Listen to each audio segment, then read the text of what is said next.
Well, hi, everybody. Welcome to My Favorite Mistake. I'm Mark Graban, and I'm really excited today to have as our guest Dan Pink. He is a New York Times bestselling author. I had a chance to interview Dan back in 2010 in a different podcast series about his book, Drive, The Surprising Truth About What Motivates Us. And he has a new book. We're going to talk about that and other things today. So before I tell you more, Dan, first off, thank you for being here today. How are you? Mark, always a pleasure. Well, I'm really thrilled and congratulations in advance with the book. The title is, I believe this is the seventh book. The most recent that was released on February 1st is The Power of Regret, How Looking Backward Moves Us Forward. That seems like a perfect topic to explore on the podcast. Now, you made a face. Did I get the number wrong? Is it 7 books? No, you're totally right. Oh. No, you're totally right. You're totally right. I just know that you're going to ask me about my favorite mistake, and I'm cringing in advance. Well, it's maybe an easier question than what's your favorite book, or that's a version of what's your favorite child. We won't go into that. Right, exactly. Dan has many books, and they've won. He's going to be embarrassed by this, but they've won multiple awards. Have been translated into, get this, 42 languages, and have sold millions of copies around the world. So you can learn more about his work and those other books at danpink.com. And Dan's had a really varied career. You were a speechwriter for Al Gore when he was vice president, correct? Yes, long time ago. Yeah, so Dan's done a lot of interesting things in his career, including that. So with that, Dan, what would you say, looking back at your career, has been your favorite mistake? Well, yeah, I mean, favorite is I love the title of that because it forces you to think about it in a different way. And as I thought about this, Mark, I think that my favorite mistake, because I think I've learned something, I think I learned a lot from it, obviously, is that career mistake is that I never, ever sought or cultivated or found or a mentor. I've gone through, I'm in my 50s now, and I've never really had anybody in my life who was a mentor. And I realized that was a mistake. And I realized the mistake I realized that at least the cause of that is not some cold and callous world out there, but that A, I didn't know how important that was. And B, I actually think that a reason that I didn't know how important it was is that I was too arrogant to realize that I needed it. And so the advice that I give to my kids is different because of that. And the way that I treat people who are coming up in the writing world has changed because of that. So, at what point did you realize then that this was a mistake? This is one of those things where, was there a certain epiphany? Was it sort of a gradual recognition of the value of mentoring and how it would have helped? Yeah, you know what? I don't really have epiphanies. I think these things occur. I think these things occur slowly. I think what I realized was that at certain points in my life, people had figured out various things, like how do you get a job? How do you get a job? Or how do you get a job working in politics? Or how do you get articles published if you have something to say? Or how do you go and find, if you want to write a book, like how do you go do that? And I realized that I didn't have and when I looked at other people, I first assumed that they somehow had figured it out themselves, when in fact what they were doing, they had a GPS. Yeah. The GPS was another person who was helping them. The GPS was someone who was saying, hey, here's what the road looks like. There's a sharp turn over there. Watch out for that pitfall over there. And I was just like, hey, let's get in the car and go. And it ended up being really foolish. And again, I think what's important here, with mistakes, is that it's our fault. That is, I'm not saying, oh, I'm so disappointed that this didn't happen to me. It really was. It's like, wow, I should have known that. And also I should have been more humble about what I didn't know, and done a better job of seeking help and counsel and guidance. Well, when you talk about that being your decision, I mean, it's interesting. a lot of companies will propose, hey, you're a young employee. Do you want to have a mentor? Colleges, we're both graduates of Northwestern University. Northwestern has an alumni mentoring program. So, I mean, I don't know if we can put all that responsibility on your shoulders. At some point, it seems like somebody should introduce the idea of mentoring to younger people. And then if that's rejected, I guess that's a different dynamic. Yeah, I think so. I mean, and I really think that if I had, I truly wasn't offered it. And here's the thing: I'm not, I'm a straight white man born in America. It's not as if the people who were in positions to quote unquote mentor me didn't look like me. That I was somehow excluded from that circle. So I think that's part of it. I also think, and again, I'm not sure this is accurate, but I actually think it. My guess is that it's accurate. Is that if I had been offered it, I might have rejected it. Mm-hmm. I would have said, "Oh, that's for weaklings. That's not anything I need. This is stupid." I really think that I wasn't. My mind wasn't open to that, and deeper down at this mistake is the mistake of not knowing what you don't know, as cliche as that might sound, mm-hmm. and not being open enough and not being humble enough. So this makes me think. I mean, I was fortunate to have mentors, whether they formally had that label or not, earlier in my career. As I'm in my late 40s, I step back and think of like, well, I would probably benefit from a mentor today. I don't have everything figured out. You still have a lot of work ahead of you. I mean, do you think at this point, is there somebody that could be a mentor to you? Is that something you would seek out now? That's a really good question, and at some level, I've sort of I don't want to say made peace with it, but what I've tried to do is I've tried to take pieces from people who I know and have worked with and who respect and have respect. So it's not so much a singular person who is serving as a navigator for me. It's more getting direction from the experiences and advice of others. Now, that said, I have reached out to, as part of my humility, I have reached out to people, not to say, can you be my mentor or anything like that, but I can think of three people. I don't want to say their names, but I can think of three people whom I've reached out to recently, literally in the last year, where I've said, who are older than I. Mm-hmm. And I said, I feel like I'm following a path that's somewhat similar to yours. When you were where I am, kind of in the middle, where I am right now, when you were in the middle, like what mistakes did you make? What do you wish you could do over again? What do you wish you had known? And so I've taken a few baby steps in that direction. Yeah. Well, and I bet you're working toward, knowing the type of work and the writing and the patterns that you find, you'll help the rest of us figure out what's the most effective way to reach out to somebody with those. Yeah. No, and I think there's a bigger point here. I mean, you mentioned companies, Mark. I think we tend to the way we think of mentoring inside of organizations is that older people mentor younger people, and that people, say my age, in my 50s, don't need mentors. And I think that's a mistake. I think there's plenty of space for some kind of mid-career mentoring. And even the whole idea that a mentor has to be someone older than you might be wrong. That is, I can see a situation where someone who's 30 could mentor me in something that she knows. Now, it's kind of ridiculous, So, but that said, I'm like where I am in my life, where I'm like, I'm a professional. I'm going to be fine.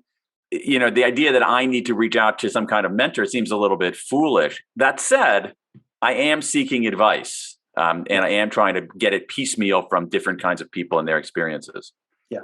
So a mentor is a different depth of relationship with somebody, even if it doesn't have that official label Right. We're going to go out and find a certified mentor. I don't know if that's even a thing. Yeah, that's the last thing that we need is we need some kind of professional body to certify entry into the mentoring profession. Yeah. So Dan's the latest book again, and there's a transition here to compare mistakes and regrets. Maybe his book is The Power of Regret: How Looking Backward Moves Us Forward. I mean, that's what guests have done on this podcast on My Favorite Mistake, looking backward, reflecting on a mistake and how that was a learning opportunity and how it moved them forward. With your favorite mistake, one other question about this. I mean, how would you label it a regret? Or maybe there's also a question of here, what's the difference between a mistake and a regret? I'm not sure. I think that the difference is that regret is an emotion and mistake is an act. Yeah. And it could be that regret, built into regret, is some kind of mistake that you've made. And built into this emotion of regret, this stomach churning feeling that if things would be better, if only I hadn't acted so stupidly or made a bad decision or screwed up in that way. That emotion requires mistake, and the emotion of regret requires agency, which I think is true for mistake.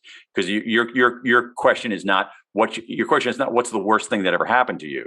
Right. Your question is what's your favorite mistake. And so I think a mistake is in some ways embedded in a lot of regret. Like, for instance, like I was saying before, there's a difference between the thing about emotions. Okay, a mistake is really an act, right? Sure. It's something you did, and regret is something that you feel. It's a process that your brain and your goes through to understand, and it's giving you a signal about what matters in the world. And when we think about regret, there's a difference between regret and disappointment. Because disappointment doesn't have agency to it. So, for instance, here we go. You and I might be disappointed that Northwestern's football team had a terrible season this year. We might be. I am disappointed in that. Yes. But we can't regret that because we didn't play, we didn't coach. It's not our fault. Yeah. I mean, I could regret not figuring out a way to do a fifth fall at Northwestern, so I could have marched at the Rose Bowl. But I don't regret figuring out how to go as a fan that fall. Right. So, right. I mean, exactly, but yeah, exactly. there are regrets that emotion, and that is, I mean, you found in the research that you've done for the book, I mean, that's a standard human emotion that we all feel and we all experience. It is it is one of our most common emotions of any kind, and it is our most common negative emotion. Mm-hmm. And I think one of the lessons of this research into regret is that we sometimes don't treat negative emotions properly. We get a negative emotion and we sort of over-index on positivity and say, oh, no, I want to think positive. It's all about positivity. And that's a bad idea. But the same token, we don't want to take negative emotions as the only truth and wallow in them. And what you have to do is you have to approach these regrets in a systematic way. And I think that's really important. There's a triangulation here where we have some people who go around saying, no regrets, I don't have any regrets, I don't have any regrets. All right, that is insane. I mean, there are people without regrets. 5-year-olds have no regrets because their brains haven't developed. People with certain kinds of brain damage have no regrets because their brains are literally injured. Because so we don't want this philosophy. We don't want to get seduced by this sort of appealing philosophy of no regrets, because that leads to delusion. But we don't want to wallow in our regrets either. We want to use them as signals to get better. And I think that's one of the themes that we explore here on the podcast, of reflecting on a mistake without beating ourselves up, like thinking about it without, as you said, wallowing in it. So, I think there are common regrets, and the book lays out 4 common regrets. I mean, what's one of those 4? Maybe just to give a teaser of the book. Let me take a step back and tell you how I got there, because I think it might be instructive. So there's a lot of research on regret in the academic world. Very, very good stuff and very, very interesting. And when they've asked the question, what do people regret? they've typically looked at the domains of life. So you say, oh, I didn't save enough money. Okay, that's a financial regret. I didn't, there's a financial regret, or a career regret, or an education regret, or a romance regret, or a family regret, or a health regret, or something like that. It makes perfect sense. And what I found when I looked at that research was, and I did a piece of quantitative research of my own to try to get at that question, and ask people to put it in these categories. What I found is that there wasn't much guidance there. It was kind of all over the place. And then I realized there was something else going on, because I did another piece of research where I collected 16,000 regrets from people all over the world, a qualitative piece of research. And I started looking at those, and I realized this. Let me give you an example. Let me actually answer your question. Let me give you one of them. All right. Let me tell you what I mean by this. Yeah. So I have people in this database of 16,000 regrets, a lot, literally hundreds, who regret being at a point in their life, finding someone whom they were romantically attracted to, wanting to say, ask that person out on a date, and not doing it, and regretting it 10, 20, 30 years later. Okay. I also have people who regret, huge numbers of people who regret not starting a business. Mm-hmm. I stayed in this lackluster job and I didn't start a business. Okay. That's a career regret. The first one is a romance regret. Let me give you another one. Let's go back to the college domain here for a second. I'm telling you, I'm going to give this to your listeners for free. There is a business to be started that is a travel agency that serves people who went to college and regret not having studied abroad. Okay. So that's an education regret, right? Mm-hmm. But to me, deep down, those are all the same regret. They're regrets about not taking a chance. They're people who look back and say, if only I'd taken that chance. And it doesn't so much matter what the domain of life is. The regret is about the chance itself. And so a big category in these deep structure of regret are boldness regrets. People, and I think what it reveals is that there's a fundamental human need to learn and grow and experience and lead a psychologically rich life.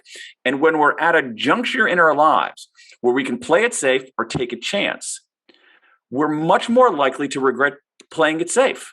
And it's almost, and it's not even so much a privileged position there. It seems to be irrespective of our status in life.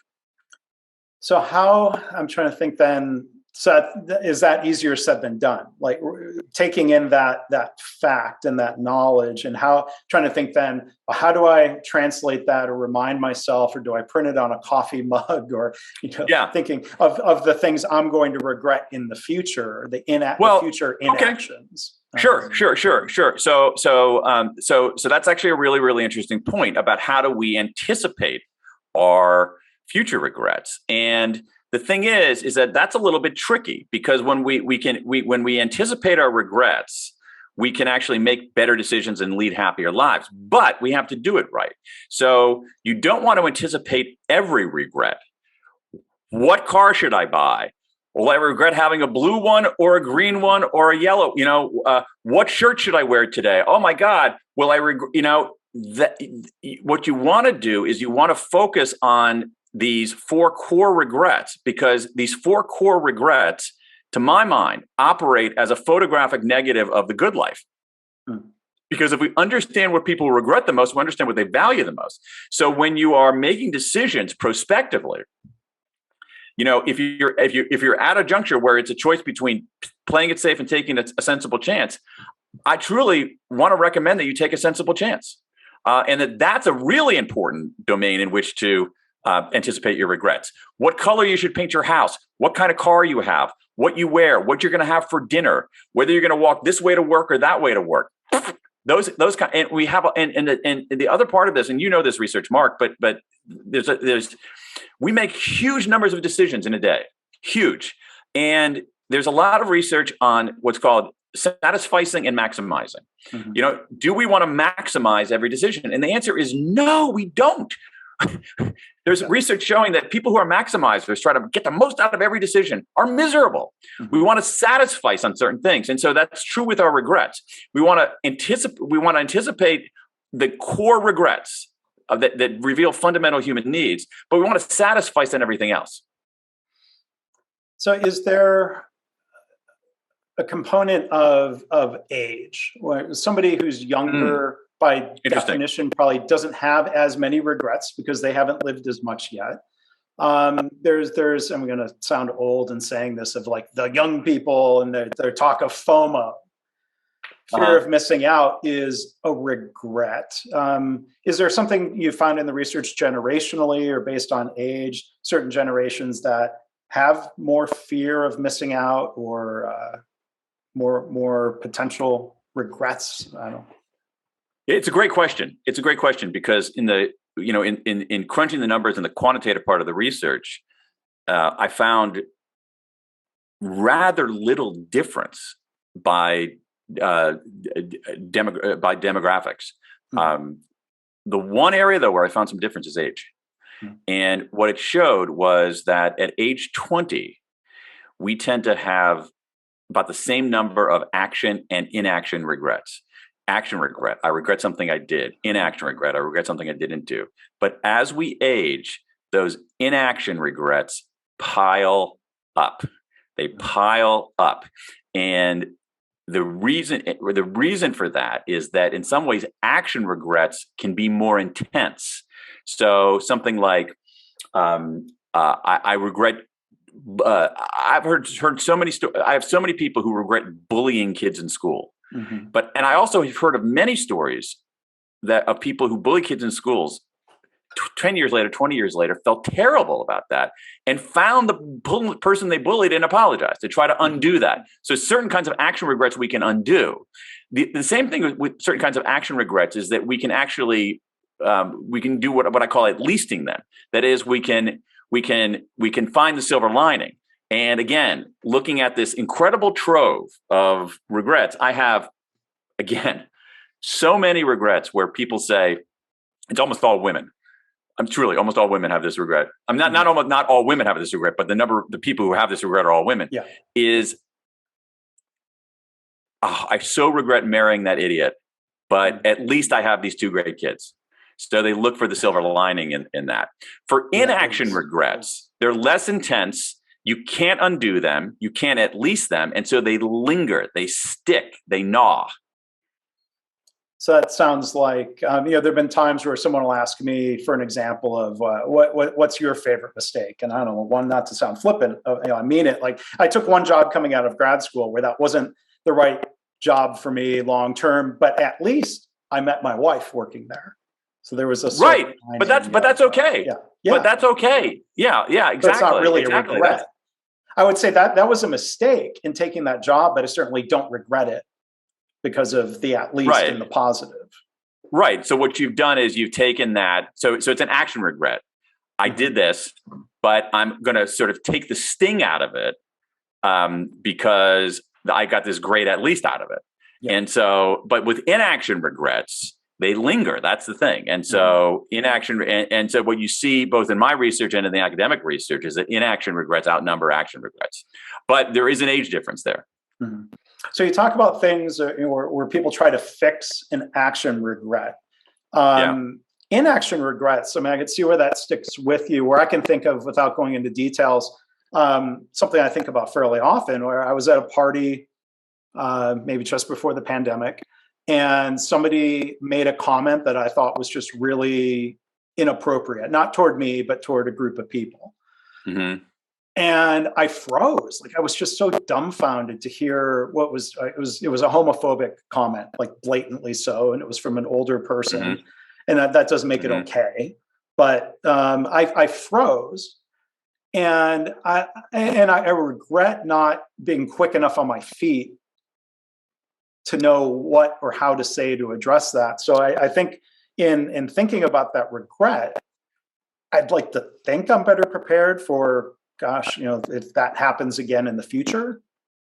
I don't know. Is there anything from your research about dealing with an inaction regret like that? Because I feel bad for not standing up.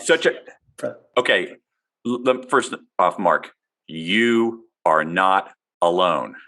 There are so many regrets out there of people who say, I wish I had spoken up. I wish I had said something.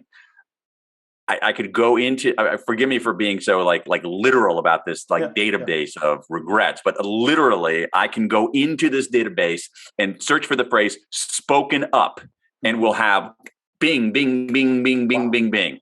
So many of those, which I think is something about, it's partly about, it's partly a boldness regret. Sometimes it's a moral regret too. We can talk about those in a second here too. So, but I think the real question is, what do you do with that? Okay, what do you do with that? And there's some very good research on this question. So one thing that is very clear is that talking about the regret, disclosing the regret is very helpful. Okay, there's a lot of research showing that and there are all kinds of interesting reasons for that. So one of them is that it lifts the burden. But one way it lifts the burden is that it takes something that is a little bit amorphous in our heads and converts it into words.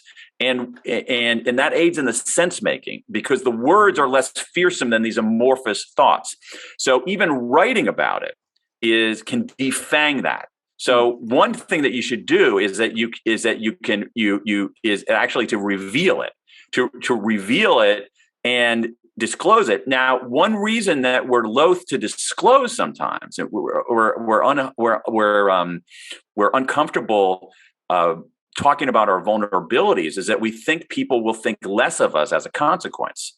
And what the evidence shows is that is wrong. People think more of us. They admire our candor. They empathize with us. They admire our courage. And so even like your regret there that you just disclosed, Mark, my hunch is that most listeners are not going to say, "Oh, you're such a wimp. What's wrong with you?" You're going to say, "God, you know what? I empathize with that. I admire, like, you thought that." And okay, so disclosure is one thing. Another aspect of it is something called self-compassion, which sounds a little touchy-feely. But you can take a regret like that and you can say, what I did that, but that's okay. I'm awesome. I'm the greatest. Okay. You can boost your self-esteem, or you can say, I'm the worst person in the world. Okay. You can be self-critical. What self-compassion, and this is the work of Kristen Neff at Texas, what self-compassion says is that, okay, here's what you have to say. Would you beat up a friend for doing that? No. Would you, do you think you're the only person who has this kind of regret? No. Do you think that all kinds of people have in the world, in the history of the world, have, wish they had spoken up? Of course they have. So what you do is you normalize it and neutralize it. Okay. You disclose it. And then finally what you do, which is really interesting, is you want to extract a lesson from it. And one way to extract a lesson from it is what's called self-distancing. So self-distancing is rooted in the idea that we're much better at solving other people's problems than our own.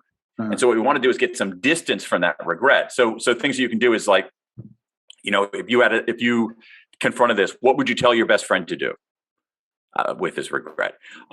If you had younger people in your life, kids or mentees or something like that, what lesson would it yield for them? And so this process where you actually you don't boost your self-esteem and you don't rip yourself apart. You disclose it to make sense of it, and then you distance yourself from it to extract a lesson. That's how you deal with it. And that process is extremely healthy. That's how we make sense of our regrets, and that's how we use them to move forward. Yeah, I think talking about it, and then, I think, people have come on this podcast, and for one, being prompted to think about a favorite mistake, prompts them to tell that story. And we hope there's some comfort or healing that comes with that. But, I've got a coffee mug I've been sipping on with podcast logo here. And a friend of mine, Karen Ross, who was a guest on the show, kind of helped me develop some mantras that are printed on the backside of the mug. And it sounds like this idea of self-compassion or self-care, and those questions you were asking. So it says here on the coffee mug, and I use these as reminders for myself: be kind to yourself. Nobody's perfect. We all make mistakes. The important thing is continuing to learn from our mistakes. There's a little bit, there's a lot of self-compassion in those statements that Karen helped me put on that mug. Absolutely. And the thing is, it's like, And this is something that I learned myself. Now, so if you look at the research on self-esteem, we need some self-esteem. There's no question about it, but it's oversold. All right, there's all kinds of evidence that it leads to people not trying very hard. It can lead to foster sort of in groups and out groups. It can lead to kind of insidious forms of social comparison, et cetera, et cetera. Self-criticism seems logical, right? There's very little evidence. There's actually no evidence that it's effective. It's just kind of, it's sort of virtue signaling to yourself. The better approach is to treat yourself as, this sounds a little like, it sounds a little Stuart Smalley, Jack Handey, but it's what the science tells us is to treat yourself the way you treat a friend. And we wouldn't tell a friend, the way we talk to ourselves, you idiot, what do you do? We don't say that. Well, we would treat them with some compassion. And then when we do that to ourselves, it allows us to disclose, which normalizes the regret and neutralizes it. And then we can take a step back and try to derive a lesson from it. And, and again, this is a process that should be normalized. It's something that we should just do as a routine part of our of healthy living. And what's happened, though, is that we tend to banish the regret, to try to ignore them, or we don't know what to do, so they become debilitating. Yeah. So I think being open about mistakes or regrets is really helpful. You talk about, you shared earlier about how revealing those or expressing those generally makes you more liked than disliked. I think that's definitely true in workplaces. I think there's dynamics where, when senior leaders in an organization admit mistakes and that cascades downhill of creating a culture where people can speak up about mistakes so the company or the health system gets better. I don't know if this is too dangerous a territory to wade into, but I think of one group of people, I think of politicians. Like there are clearly, without naming names, there are politicians who should have regrets or probably do have regrets about actions or inactions. I wonder if there's any research if politicians who express regrets, is that political suicide or is that harmful to their standing? I don't know whether there's any. I don't know whether there's any research on that. What my instinct would be, I don't know. Politics is different because it's such a hothouse environment. But my instinct would be that in a more normal, saner environment, back when I was working in politics, that sort of thing would be actually welcome. That it would be humanizing. That it would be authentic. That voters would respond to that. In this kind of environment, I'm not sure, because if you were to admit some kind of regret, it would be turned into a meme and put on social media and on cable television, and then you'd be doxxed, and it's just a mess. But that says more about the current political climate than it does about the values of disclosing regrets, offering some compassion to yourself, and then distancing yourself from them to extract a lesson. And it's funny, you would think back to those like 25, 30 years ago, that those were kinder, gentler times in politics. So it probably didn't seem like it at the time. Listen, when I was working, you joke, but I'm serious. When I was working in politics, one reason I got out and stopped working in politics is like, oh my God, this is just not like, this world is somewhat cruel. It is deeply unkind. There's a kind of brutality to it and coarseness to it that I used to admire, but I no longer, now that I'm in the belly of the beast, I no longer admire.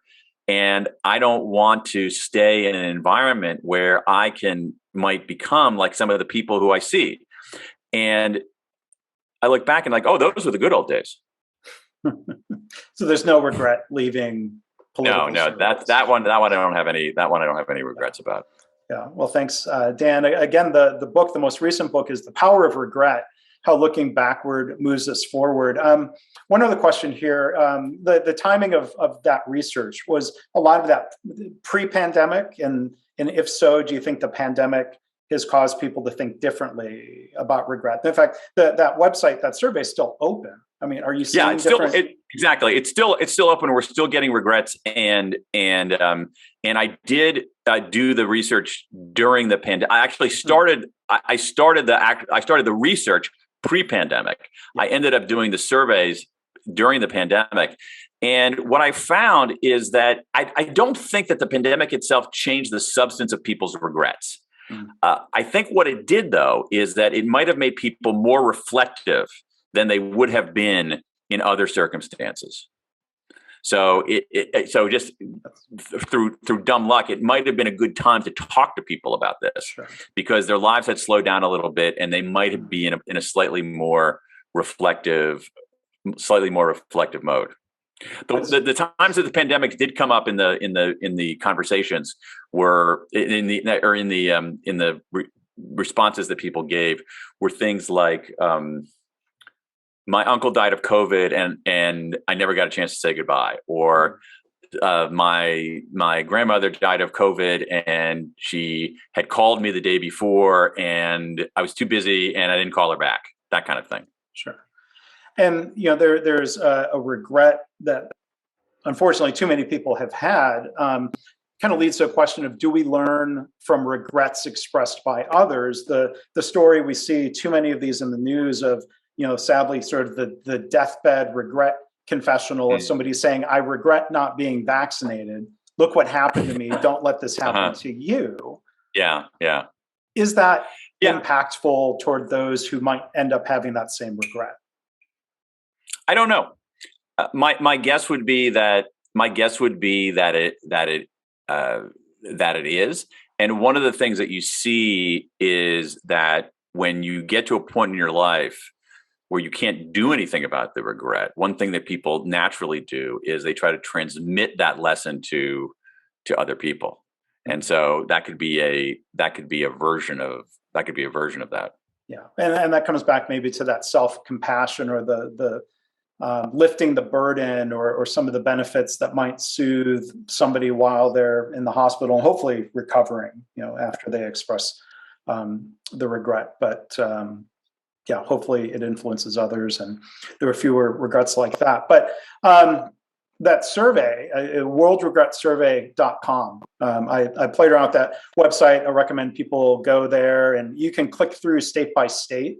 Yeah. What people and are just putting see in. like the most recent 8 regrets that were contributed from Louisiana or from and other countries too. We have submissions from 105 countries. Wow. And you can click through, at least when I looked the other day, Georgia and New Hampshire didn't have any entries. So I can't, maybe I don't think, oh my gosh, I got to check that out, because that's, no. I think that's a glitch on our end. Okay. Or it may have been user error on my part, but I was wondering if New Hampshire's, slogan's now going to be live free without regret, but. No, I don't think so. No, I'm certain we have them from all 50. We have them from all 50 states.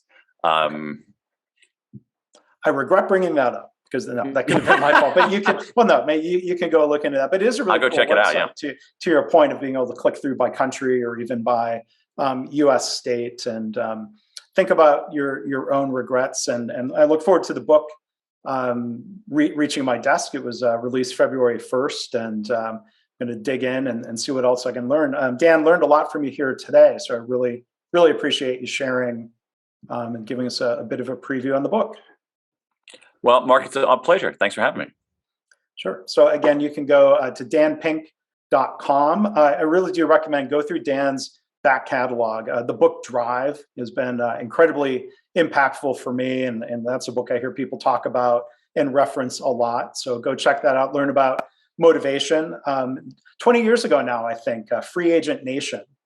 That was a pretty prescient book. Does that seem to hold up well? I read that a long time ago, and I've now been a free agent for a while. Yeah. I think, going back to my political days, I think I was a little bit ahead of the voters on that one. But, in 2001, saying that there are going to be a lot of people who are going to be self-employed and working at home, and people said I was nuts. Ahead of the curve. So maybe likewise here on regret. So the power of regret, how looking backward moves us forward. Dan Pink's been our guest. Dan, thank you. Thank you again for being here. A pleasure, Mark. Thanks for having me.